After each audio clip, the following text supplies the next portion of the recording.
दूसरे राउंड में ये कंटेस्टेंट हुआ बाहर। कौन है वो कंटेस्टेंट, चलिए आपको बताते हैं। बिग बॉस के घर में इस वक्त चल रहा है तलवार टास्क। इस तलवार टास्क में जो 7 नॉमिनेटेड कंटेस्टेंट है वो पार्टिसिपेट कर रहे हैं, बाकी जो वीआईपी 5 है वो संचालक बने।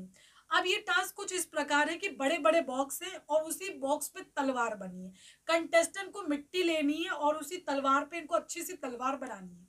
तो जो पहला टास्क रद्द हुआ है उसका रीजन ये है कि सबने पहले टास्क में बहुत अच्छा काम किया, सबने तलवार बनाने पे ज्यादा कॉन्सेंट्रेट किया। तो जिस हिसाब से तलवार बनी थी तो किसी एक की तलवार अच्छी बतानी थी इन वीआईपीज को। लेकिन वीआईपीज ने इसमें एक बड़ा मुद्दा बना दिया। देवोलीना जो कि बहुत बड़ी टास्क की महारानी बनती है, उन्होंने इस टास्क को रद्द ही करवा दिया। उनको कुछ नहीं मिला तो उन्होंने कहा कि जो पहला टास्क हुआ है, पहला राउंड हुआ है, इसमें किसी ने कुछ किया ही नहीं। मतलब सब अपनी तलवारों को बनाने में लगे हुए थे, कोई किसी की तलवार तोड़ नहीं रहा था, कोई प्रोटेक्ट नहीं कर रहा था। तो इस वजह से ये टास्क रद्द हो गया और पहला जो राउंड हुआ उसको शमिता ने इसी वजह से छोड़ दिया, क्योंकि अनफेयर संचालक बनी थी। अब दूसरा राउंड हुआ। दूसरे राउंड में जो कहा गया था कि जैसे कि कोई कुछ तोड़ नहीं रहा, कोई कुछ कर नहीं रहा है, तो राजीव ने उस बात को बहुत अच्छे से फॉलो किया। शुरुआत में इन्होंने तलवारें बनाई, फिर राजीव ने शुरुआत कर दी कि अब वो सबकी तलवारें बनती हुई तोड़ेगा।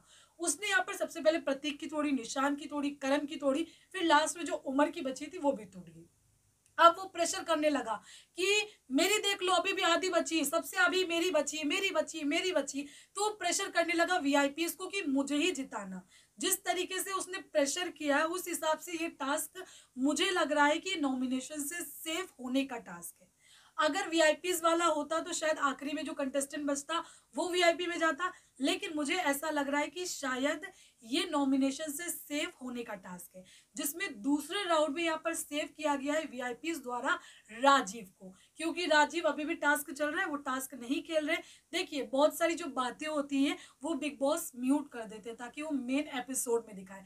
तो इसी वजह से देखिए फाइल भी आई थी, करण कुंद्रा ने पढ़ी लेकिन वो सुनाया नहीं गया, उसको म्यूट कर दिया गया। इसी वजह से क्लियरिटीज नहीं है। जितना मैं लाइव देख रही हूँ मैं आपको उतना ही समझा पा रही हूँ, जितना मैं समझ पाई हूँ।